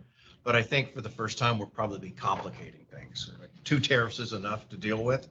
But what I'd want to know when we do the recap, as I see this, and correct me if I'm wrong, this is the first time we're trying to incentivize drivers to go to a spot. Normally, we're incented them to show up to work. Super Bowl, show up to work. We want you to work during this period of time. Yeah. F1, same thing. Now, we not only want them to come to work, we want them to go out there. And I'm not sure if there's a way to get that data, but that would be something I would be interested in. Okay, you told me I had all my shifts working. That's great. How many of them went out there to pick up? And what time of day did they do that?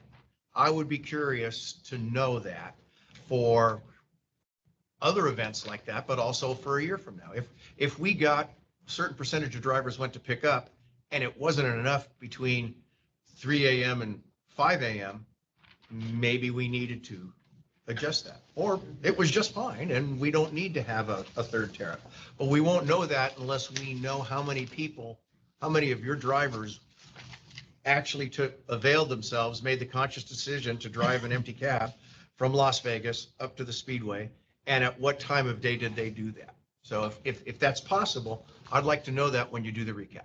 So I just want to follow up on your question. Would you want that by the hour? Either by the hour or Like blocks of time. blocks of time. Because when it lets out, as I'm hearing, like I said, I've never been, when it lets out, that's when there's just not enough transportation. But Picking up at 11:30 PM is probably not a real problem. Right. And so if we incentivized people, if we had enough transportation at 11:30, but we didn't have enough at 3 a.m., that's something we need to know. If we didn't get those people to make that decision to drive out there with an empty cab, maybe we need a different incentive for that period of time. And I don't know. In which case you're saying maybe we need a tariff 4, which is $80 or Right. something like But we that. won't know until we see how won't this know till works. we try So this. And I get exactly what you're saying. I think that we should put that in the parking lot for right now, because I think we also are testing this size of a surcharge and what that is going to do in the marketplace. Right. Where we have communication and the competitor may not have. Because this may push cabs ahead of, You mean in number of rides? yeah. Well, that'd be fine. Yeah, no, it would be. I don't think that's gonna happen, though, because there are thousands of TNCs coming through in an hour, and it was about an average of 5 cabs. Okay. So if you can do an average of 50 cabs, you've increased 10 times what you've done in the past, and that's great. If you can do more than that, awesome, but Right. the TNCs are just, yeah. Okay. Okay, is there any other variable we need to discuss? Amongst the three of us? No. Any other variable we haven't thought about? Chairman, if I might add one thing. Yeah. In the draft order, I know that EDC had asked us to make sure that the entities knew to take Tropical Parkway. I had put that in the draft order. I don't know if that's something you want in the final order. Is that an issue for you if that's in the order? For us to go through Tropical? Well, I think you're gonna have to go through whatever is worked out between the administrator and. Yeah, EDC asked us to include in the order that drivers, but nothing more than this, drivers should be instructed to and encouraged to use exit 52B East Tropical Parkway only, and discourage allowing passengers to exit cabs outside of the designated pickup areas. Can that be sent out to the industry so we can have that language? Because It'll be in the order. okay, perfect. And That's what Ms. Webb's question was, is that she's prompting me to ask you guys if that is a big heartburn, because that is in the draft order. So she's watching your backs. I just have a question. If a cab does take Las Vegas Boulevard, are they going to be cited by a TA officer for not following Tropical? No, this is put in encouraged. Okay, encouraged it. Chairman, if I might, when I spoke with Insomniac, I asked them if they'd be willing to meet with the industry on a Teams meeting. They'll have maps. They're strongly pushing that, the new interchange there at Tropical Parkway, because I guess it dumps right. It just into dumps it the- right in, yeah. Right, and so I haven't set a date yet to do that, Mhm. but we're going to have maps and discussion, and hopefully all of this will be covered in a Teams meeting with them. I think we're the first gating item to have an order in place. Okay, then I think, anything else? Going once, going twice, I'm going to ask this. I don't think there's any problem with the times set if the inclusive dates are May 17, beginning at, when does it start, that night? Yes, right. Okay, so if we commence on the 17th and it ends at noon on the 20th, is that, or, because then everybody's on an airplane, or Well, it could end at 10 a.m. because that's when the 10 a.m. on the 20th? it could start at 3 p.m. on the 17th and then 10 a.m. Would on- end at Right. 10 a.m., okay. Okay. So begins at 3 p.m. on the 17th and begins. Okay. Is that, Yes, sir. okay. Okay. Cheryl, you, Sorry. I knew we'd get you to talk. Did you bring your sign language interpreter? Pardon me, Chair, but unless I misunderstood the way you just said that, you said it starts at 3 p.m. on the 17th and it ends at 10 a.m. on the 20th. By stating it in that fashion, it will run continuously. Was that the board's intent? No. Was But it your intent to have it'll it come on start- and off? Yeah, it starts and stops and starts and stops. Okay, I just want to make sure I it's don't, written that way in Right. the order is all. no, yeah, and it'll be clear in my motion in a moment. Sorry. No problem. That's why I'm asking, because we had this little glitch last time, and I Yes. want to make sure we don't have that glitch this time. You could show. Well, I'm going to do the unusual thing of making the motion. I think that's a good Okay. idea. Okay, yeah. I'm going to move that we, on our own, so this is for Ms. Webb, we are taking this action ourselves, not on anybody else's application, pursuant to that part of, I think, 818 and the regulation that allows us to, 8118, that allows us to do this ourselves.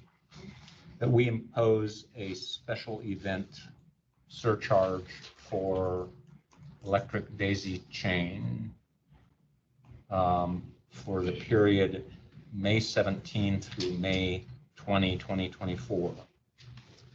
On each such day, the surcharge will commence at 3 p.m.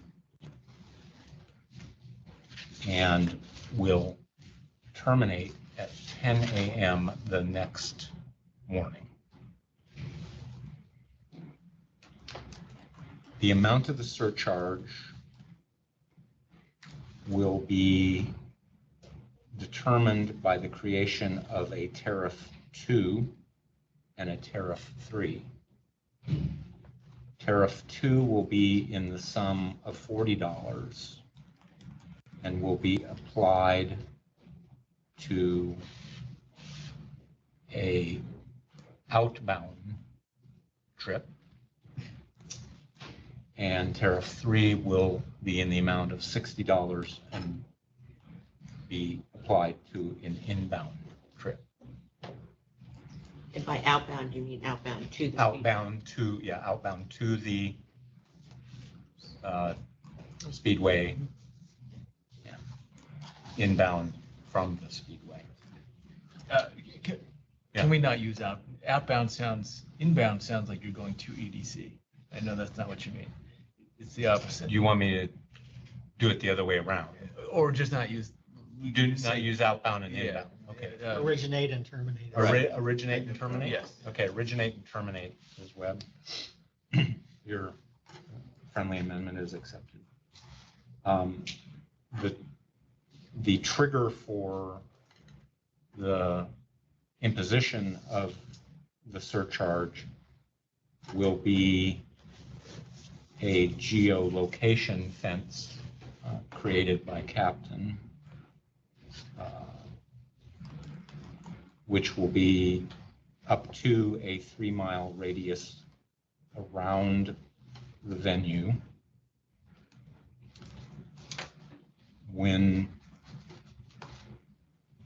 which needs to be submitted to the administrator for his approval by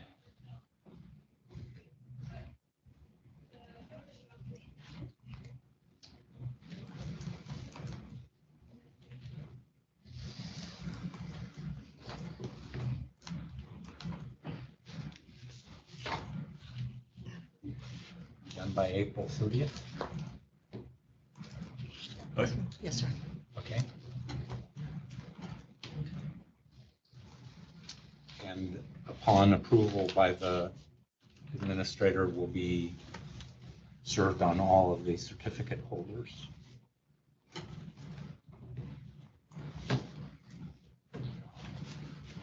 The typical special event surcharge metrics that we have been requiring will be imposed and would be reported to us on or before the May meeting of the board so that we can ruminate on it for a couple months. And Jim, are you meeting after the 20th? I apologize, I did not know the date of the May meeting. I'm sorry. Are you meeting after the 20th, the May meeting for the It'd Taxicab be the Authority? June meeting, really. 15th of May. Yes, sir, so that will be before. Oh, I'm sorry. Yes, sir, may I? So, yeah, no, agree, yeah, make it the June meeting. 'Cause- Yes, sir. May I conferred and we could have the statistics to you by May 30th in Oh, preparation for okay, the June meeting. that's fine, May 30th. Yes, sir. Or May 31st. Okay. That's a Friday. Sorry. You and I aren't going to be here anyway. No. I have one clarification for the Yeah. order, just to make sure the order is correct. It's called the Electric Daisy Carnival. Oh, what don't did I wanna call offend- it? Electric Daisy Chain. I don't want to offend the owners, and I also don't want the kids to think we're not cool. So let's get her. How could they ever think that? I don't- Well, daisy chain is another complete, Very different. thing. So, yes, thank you for correcting me. Anything else that we need to cover in that? Ms. Webb, do you have enough ammunition? I'm looking, I think I do.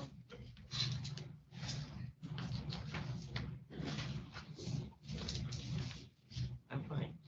Okay. That is the motion, and I'd ask that I be authorized to approve the order and issue it as part of that motion. I'll second the motion with that clarification. Okay.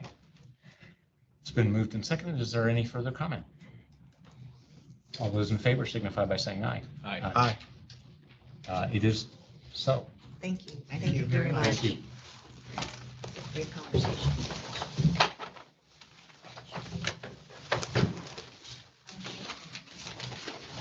That takes us to agenda item 6. Administrator Hart, lay it on us. Thank you, Chairman. I don't have a lot to report in this meeting. A lot of it. Because you just took it over. Well, a lot of it has been centered around EDC. Like I've previously discussed, I've met with Insomniac and we want to set up a meeting with the industry and hammer out some of the finer details on how it's going to go. I think the Tropical Parkway addition is going to help quite a bit this year. So I'm looking forward to those discussions. Sorry to interrupt. Just to clarify, Tropical Parkway was accessible and used before. It was just dirt. Yeah, you're right. You can go a little faster now. gasoline surcharge, I approved it yesterday. I think it takes effect at 2 a.m. on Friday. It's a 19 cents charge. Just briefly, the status of the agency as far as employees. I think everything is filled except for the 4 new enforcement officers. I've got a list. I looked at the list yesterday. It's not complete yet. I think the recruitment ends on the 25th, but I have 11 people right now that have applied. So I don't know if we can fill 4 positions out of the amount that we have, but we're going to set up some interviews, hopefully in the next 2 to 3 weeks, and try to get those positions taken care of. Statistics.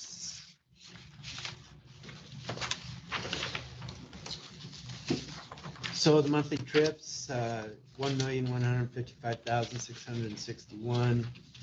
The revenue, $21.47. The lease revenue is $22. The combined trip comparison between 24 and 23, it's down about 10,000 for the trips, which I think we've been seeing. There's a decline in the trips, but the revenue is up.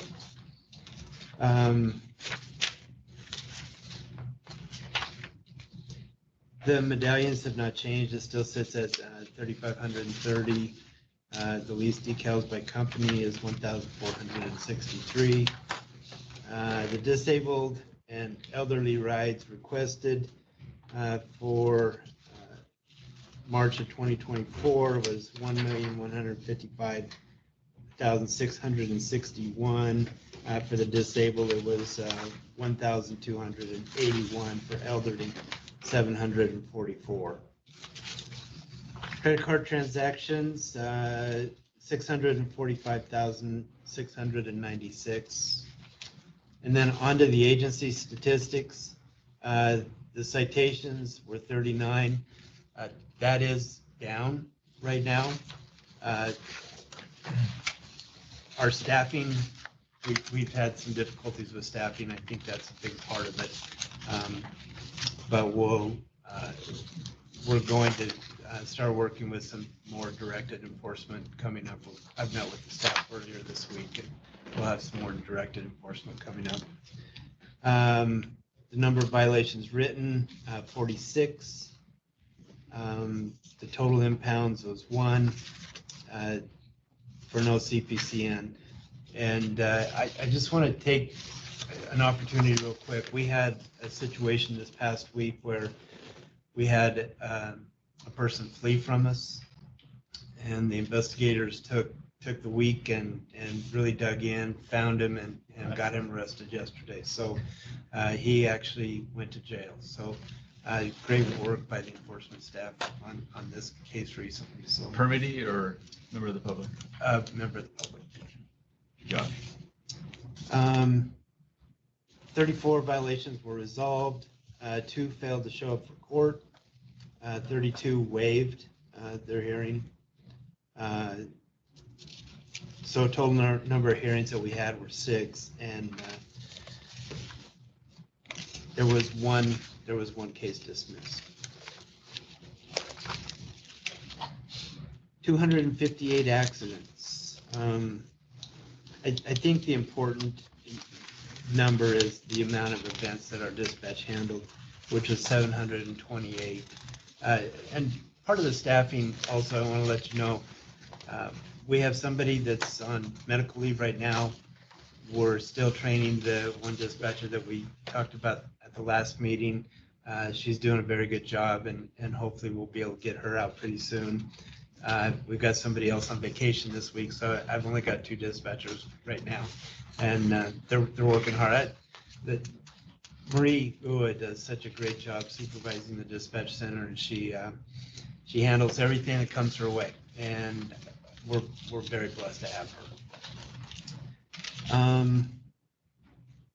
The citation violation report, the grand total is 46.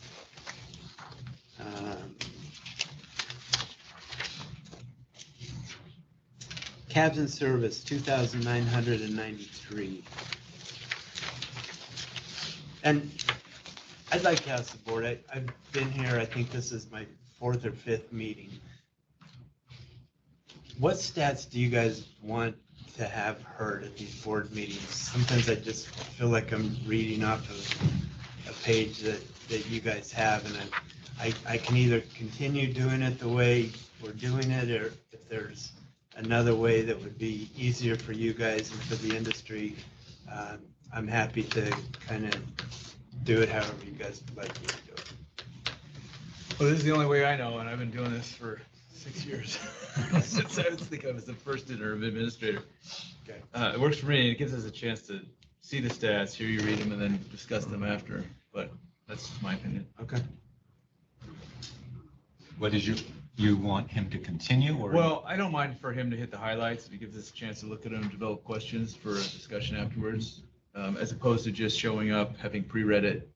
Please hit me with your questions kind of thing. I'd like to hear from the administrator. There are often times where you're not going to just read stats. You're going to have information for us. Right. Yeah. I agree. You seem to hit the highlights, the stuff that's important. And if there's something else a member has a question of, well, you can ask. So, yeah, keep doing what you're doing. Okay. From my perspective. For me, want them all still provided each month. Sure. I'm comfortable if you want to pick the 3 or 5, what you consider to be Notable. Yeah, the notable deviations or changes or signals of things we need to pay attention to. Okay. Frankly,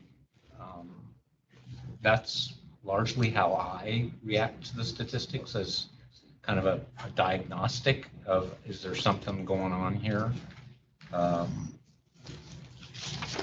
So not that we don't have 3 lawyer members, but one of the things I hone in on is, how is court working? You know, are we backlogged? Are we processing those?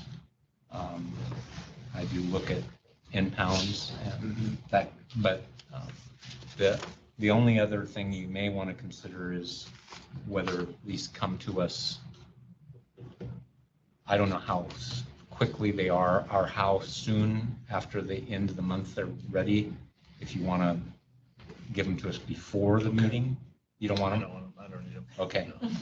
You want them? If they came before, I'd read them. If not, I'd read them. You know, Okay. I'd take a look at it before we Right. start. Yeah, So. okay. So don't need to, but if there's something you think we really ought to be prepared to consider and talk about, you might want to give us a heads up. Give a heads up, yeah.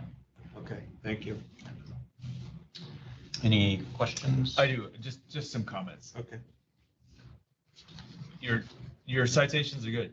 32, no contest. So that's good. You're right, out of 39 that you've written. Your staffing's going up and citations are going down. Also, outside of this environment, I hear a lot about UPTs and what a problem it is. I noticed that you had 22 UPT calls for dispatch, but we had 1 UPT violation. So you run the agency. I'm not telling you how to do it, but just so you know, if you told me you were having critical staffing shortages, those are the numbers I would expect. But my understanding is you're relatively staffed pretty well. I think you're staffed better than the agency ever was when I ran it. So I don't know what's going on.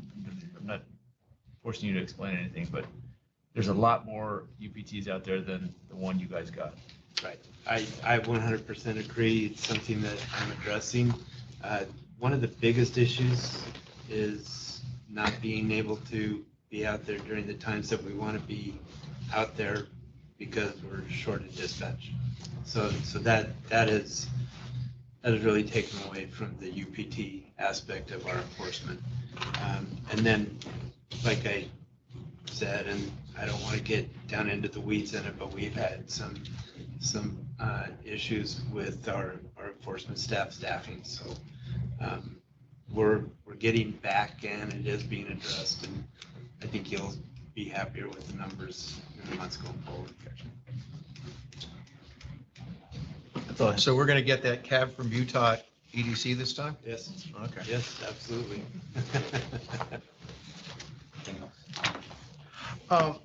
My question, or I guess it's a comment, I go back to the monthly trips. It seems the longest time that trips are decreasing. And I looked, this is March when we had a rolling surcharge for the March Madness event. And we're hearing that the surcharge gets more drivers out there, or at least more drivers working for the cab companies as opposed to the rideshare companies, but we still have a pretty dramatic drop off in trips. And I'm just curious about that. It seems to be a trend. I know with surcharges and fuel surcharges and all of this, the revenue goes up, but I am at some point would like to know why. And if the industry is worried about that. 13% is a lot. At a time when we had a surcharge and supposedly we're incenting drivers to come over this side of the thing. So it's just a comment at this point. So my follow-up on that is that negative 13%, though, is not the decrease is interestingly dramatically different for some companies and not for others. And that is what I kind of focus on, is what's going on with XYZ company where it's north of 30% and for somebody else it's less than 1%. So that just may have to do with the dynamics of how that company's being run. Or the events that were in town and that's an outlier. Yeah, in right. a suburb. Yeah, so I get your point. I'm just, to me, it's also, there's two things. There's the total decrease and then there's the how it's affecting different companies. To the public comment that we received from Ms. Rushton at the beginning of the meeting, would it be possible, I'm sure it's possible, would it be not unduly burdensome for us to know, maybe for the last 6 months, 3 months, whatever time period you determine, what the average fine or penalty is by type of case and what that penalty is compared to what it could have been? Yeah. In other words, are we fining at 50% of the penalty or whatnot? I know it doesn't go to the exact issue of unlicensed persons, but it does raise in my mind, I'd like to know, have we gotten into a culture where we're not holding people feet to the fire, or are we slamming them, or is it how many times they've been hit? You know, I don't have a sense of that. Well, that's an interesting idea because last year or the year before, the Sunset Subcommittee recommended, and the legislature passed a bill for the TA and I think the NTA to revise Chapter 706 and make it consistent and all of that kind of stuff. So I guess my question would be, since BDRs have been submitted, is the agency submitting a BDR that adjusts 706 in any way? So for this coming session? Yeah. That you could talk about. I have not submitted any BDRs as far as 706 goes, but I do know that the governor's office is working on 706, and we have submitted several regulations that we want to take a look at. So nothing specific that I'd like to discuss right now, but that has been an ongoing process. And I know that I'm frequently asked for updates on where we're at on that. So, and I believe it's another thing on my to-do list is to have a few workshops to talk with the industry about some of those regulations as well. Well, and then the other option is that industry could also submit a VDR or tag along with one that was submitted to increase penalties or make them consistent between the two agencies. That can. Yeah. And I might add, just because of my history with the NTA, a lot of those court hearings, they hold something in abeyance. They'll give a fine and then they'll give an abeyance, which is incentive for the driver to not go out and do it again within the next year or 3 years, whatever they put on there. We at the Taxicab Authority, we have not been doing abeyance. It's not, and I'm not sure which way is better. I kind of like not having the headache of the abeyance because that does become problematic at times. So I kind of like the way we're doing it over at the TA, but that may have something to do with the way the fines are issued as well. I would ask this question, I'm not being facetious when I ask it, although It may you know sound where I'm like it. coming from, it may sound like it. Do you run across a lot of UPT drivers that just violated once?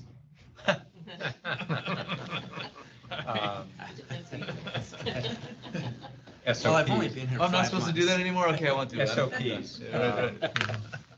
So, and I'm not trying to make work, it's just something I don't think we've, well, I know in my tenure, we haven't even talked about this at the board, so we are uneducated about this topic. So if, it doesn't have to be a huge task, but we need to have some kind of briefing next time about. Yeah, I think we can get an average of Okay. what the violations are. Okay, great. Anything else on statistics? Anything from either of our legal counsel? Nothing. Any future agenda items? Not at this point. I think, as I spoke last time, we will want to July, August, September timeframe, kind of reconnect with our surcharge efforts and see where those statistics take us for some kind of a more permanent solution. But we still need the data from EDC and try to put all that data into our thinking caps. So we may need some kind of a compilation report from you guys in July or so. Okay. But I don't know that there'll be agenda item then, but Sure. okay. Anything else? Future work? Okay, great. That takes us to item 7, which is our second public comment session. This matter is on our agenda. Pursuant to NRS Chapter 281, to allow members of the public to address us on matters within our jurisdiction. We cannot take action on any of those matters, but we welcome any comments. Is there anybody in the room in Las Vegas who wishes to give public comment? Seeing none, is there anybody remote, that's participating remotely who wishes to give public comment? Seeing none, I will close our second public comment session. That brings us to adjournment. I would entertain a motion. So moved. Second. Any discussion? All in favor? Aye. Aye. Good meeting. Thank you. Yep, good meeting.